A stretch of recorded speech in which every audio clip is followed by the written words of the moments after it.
Hi students, I am Prakash, Academic Advisor, Masterminds. Here is a very small video on 10 tips to score exemption range of marks in problematic subjects. Some students may ask me, is it really important to score exemption in problematic papers? Yes, it is important for you. In professional courses like CA or CMA or CS, if you want to qualify in the first attempt, you must be able to score exemption range of marks in at least 2 papers of each group, so that you can get rid of aggregate problem. Otherwise, even if you perform well, you may not qualify the group through because of aggregate problem. You may easily score 40 marks in each paper, but the problem is you will not be able to score aggregate range of marks in each group, which is essential to qualify. It is essential for you to qualify each group. That's why, my dear students, you need to focus well on problematic papers and must score exemption range of marks at least in 2 papers of each group. So, and there is one more strong reason for you to focus on problematic papers. It's not so easy to score exemption range of marks in theory subjects. If you put equal efforts on one problematic paper and one theory paper, it's obvious that you will score more marks in that problematic paper rather than theory paper. That means with the same efforts, you are able to get better marks in problematic papers rather than theory papers. That's why, my dear students, focus well on problematic papers, prepare the problematic papers in a very scientific manner so as to get exemption range of marks. Today I am going to explain you just 10 basic bullet points to score exemption range of marks in problematic papers. The first and foremost point is know your enemy first. Before you start preparing a problematic paper, you must have clarity on the enemy. Who is enemy here? The examination question paper itself. Can you conquer an enemy without knowing him completely? Impossible. Similarly, if you want to conquer the exam perfectly, then you must know about the exam clearly. For that, what you need to do? What you need to do is simply analyze the past exam papers. Identify the chapters which are very important. Identify the weightage of each chapter. How problems are being given in each problem. Are they being given directly? Are they being modified in the public exam? So, what is the first problem? So, first problem is coming from which chapter? Generally, first problem will be compulsory problem. So, from which chapter that compulsory problem is coming? What is the problem with highest number of marks, and from which chapter that problem is being given? So, what is the rate at which each chapter is being covered in each of the examinations? Because if a particular chapter is being repeated in every exam, it's obvious that you need to prepare the chapter well. So, you must analyze the past examination papers. For that you need to do 2 things. Number 1, you gather past examination question papers of at least 5 recent attempts and start analyzing the same. And on the other hand, you must gather a book like Scanner or Discover and analyze the past examination trends. So, analyzing question papers is different, analyzing Scanner is different. If not Scanner, you can even gather Discover book being developed by Masterminds also.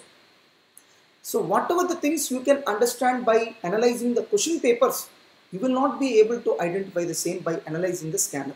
That's why these two are 2 different facets. You need to do both the things. So, by analyzing past examination papers, you can understand your enemy. Fix the target percentage of marks you would like to achieve and work hard to achieve the same. So, please fix how many marks you would like to achieve in problematic paper. Because how much efforts we need to put, it all depends on how many marks you want to achieve. If you want to achieve 60 marks, then you may not require to put that much efforts. If you want to score 90% marks, then you must be able to put a lot of efforts. For example, if you want to score above 90 marks, it's not possible for you to take any chapter as choice. But if you want to achieve only 60 marks, then you can comfortably score them even after taking 1 or 2 chapters as choice. That's why each and every decision purely depends on how many marks you would like to achieve. So fix your target. How many marks you would like to achieve? Fix your target and work hard to achieve the same. Start your preparation in the classroom itself. Several students have a habit of keep postponing the preparation. So they feel that they can start preparing after completion of class. But unfortunately, in professional courses like CA, CMA, CS, the available time will be very less and we have to use our classroom time in a very effective manner. For this purpose, you need to listen to the class well. Whenever your faculty is teaching the class, You pay complete attention over the class without any distraction, complete attention on the class. So if you listen to the class with lot of attention, then your need for revising again will come down. It will not be required to revise and again and again and again. And even your revision time will come down. That's why you listen to the class perfectly with complete attention, without any distraction. You completely focus on what the faculty is teaching. Don't give importance to write what the faculty is teaching. That is not so important. But try to listen to what he is teaching. See, generally a faculty will be writing the solution on the board. Don't be in a hurry to copy down the same. Never copy the same. You observe what is written on the board, analyze the same, and without looking at the board, you try to note down everything in your notebook. That means without looking at the answer, you try to note down in your notebook. That means you are doing first revision in your classroom itself. So you have to do your first revision in the classroom itself. While the faculty teaching the problem, you may identify one or two important points in the problem. Please remember, 80% of the problem will be junk. Only 20% points will be there which are new or unique to the problem. So you need to identify just unique points in the problem and you need to underline the same using a red pen.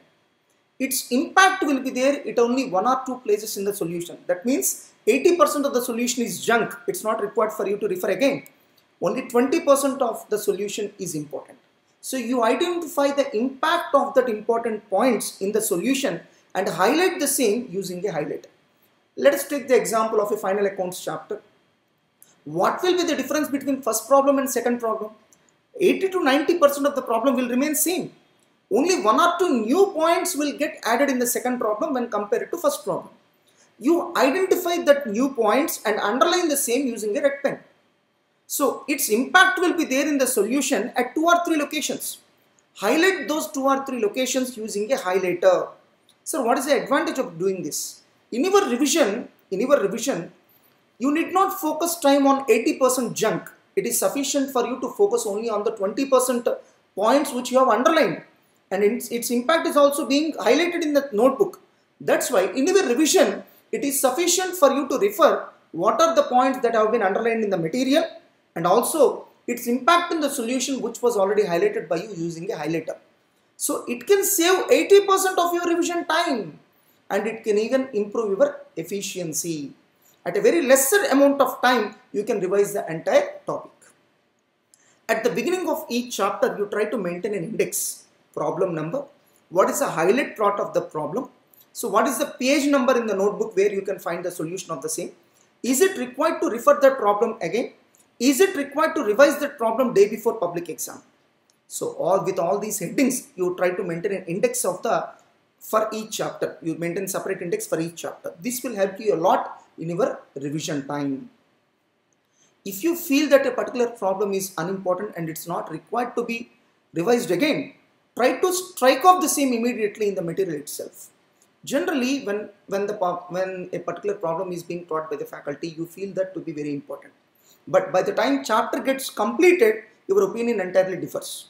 For example, when your faculty has taught you first problem in final accounts, you might have felt everything to be new and you might have felt everything to be important. But by the time the chapter gets completed, you feel that the first problem is nothing. So in such a case, you try to strike off the first problem. If not immediately, at least by the time chapter gets finished. So this is a scientific way to listen to the class as well. Solve the problems in a scientific manner. Several students don't know how to solve a problem in case of problematic papers. They will just open the material, refer the notes and feel that they are able to solve. No, it's not like that. Knowing is different. Being able to write in the exam is entirely different. For example, if you are watching a movie, can you able to reproduce the entire movie again after completion of watching the same? Impossible. But if you really want to reproduce the same, if you really want to write the movie on paper, then you must watch the movie for multiple times. So similarly, knowing is different, writing an exam is different. So once you understand, you can feel that you are able to know. But if you want to write an exam on the same, you must revise it for multiple times. That's why you must solve the problems in a scientific manner. You first, what you need to do is you first revise the problems in the same conventional way in which you are doing. For example, opening the material, referring the problem and referring the solution in the notebook. You do it in the same conventional manner. I don't have any objection. But one thing is sure. If you want to ride a car, you need to learn only 5 aspects: clutch, brake, accelerator, steering and gear rod. Only 5 aspects. But if you want to really ride a car, knowing these 5 elements is not sufficient. You must know how to coordinate these 5 elements, which requires practice. That's why, my dear students, you must solve the problems in a scientific manner so that you can solve the same problem in the public exam without any fear. So first you refer the problems in the same conventional manner in which you are doing, but it's not sufficient. So driving a car requires hands-on experience and you need to coordinate all the things. So you may commit mistake in coordinating all these 5 elements. Similarly, once you refer the problem and solution in the notebook, you will be knowing the solution.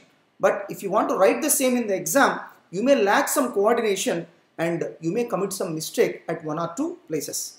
That's why you need to solve the problems in a scientific manner. You first refer the problem in the conventional manner. After that, you close down the notebook, try to take a new notebook, read the problem, solve the problem on your own.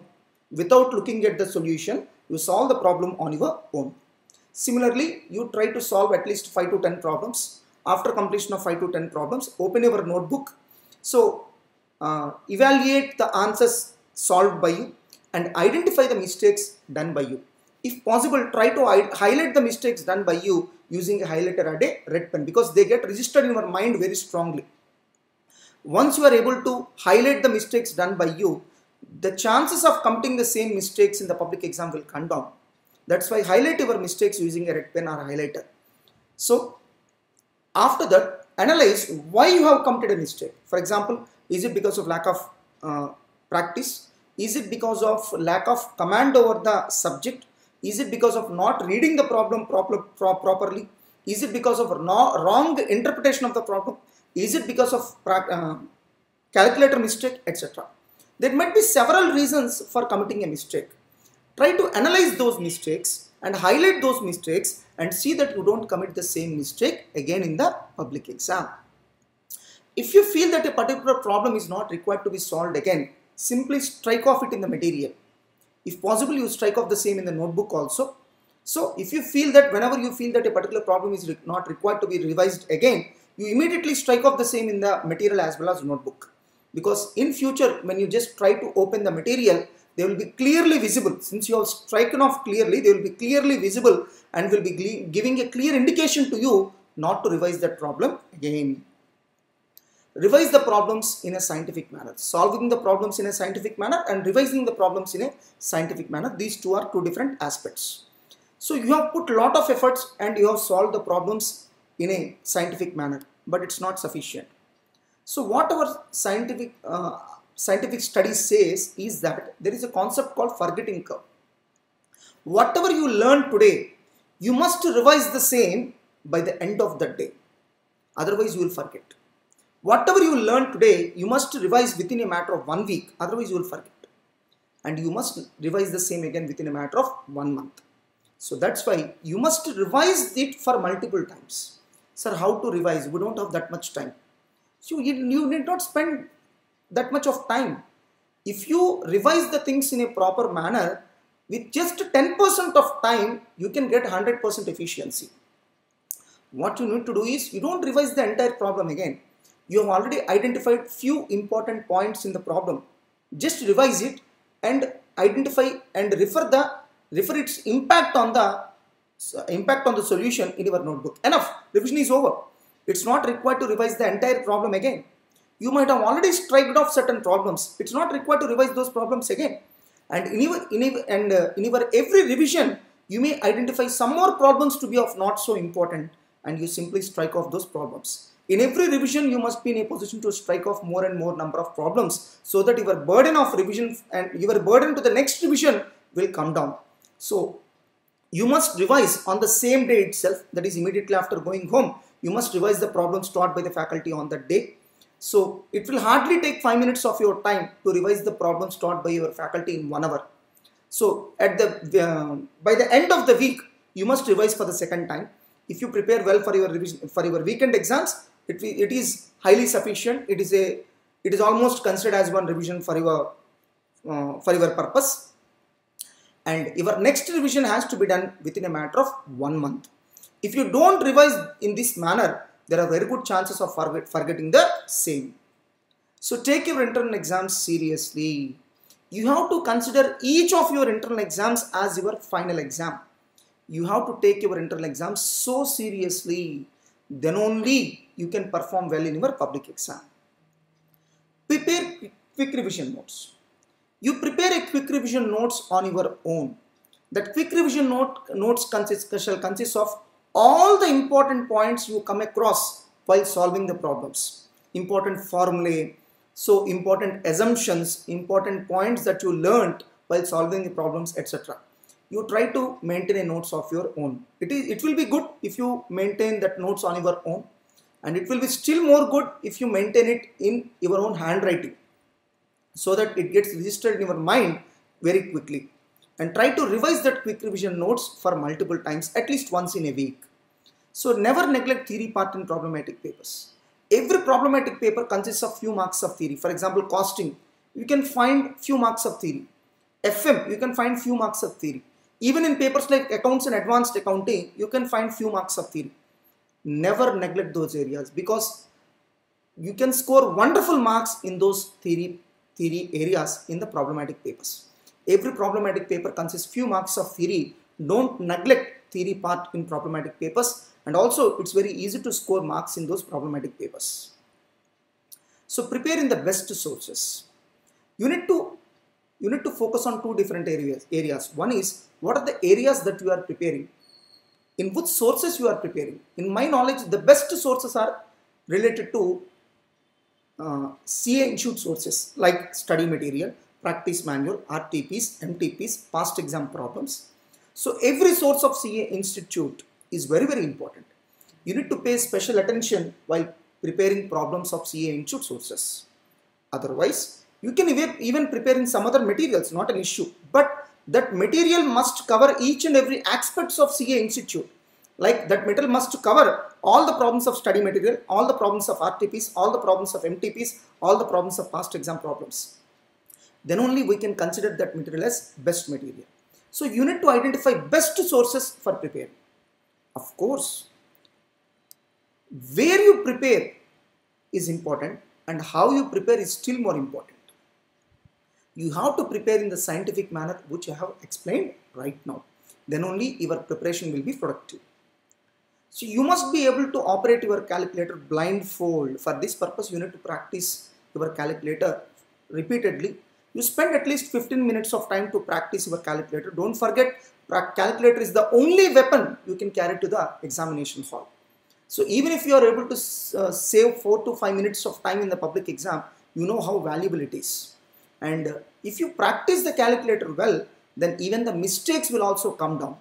You must be in a position to operate your calculator blindfold. To that extent, you need to practice your calculator. So these are the top 10 points, top 10 tips you need to follow to score exemption range of marks in problematic papers. I hope that this video will be very much useful to the students of professional courses like CA, CMA, CS. And I request all of you to subscribe to my channel so that whenever we upload a new video, so you will get intimation and you can watch the same immediately. You may not be able to implement all these points in a single day. Even I don't expect you to do so. But start implementing few points in each day, on each day, so that within a matter of 1 month, you get expertise in preparing problematic papers. All the best.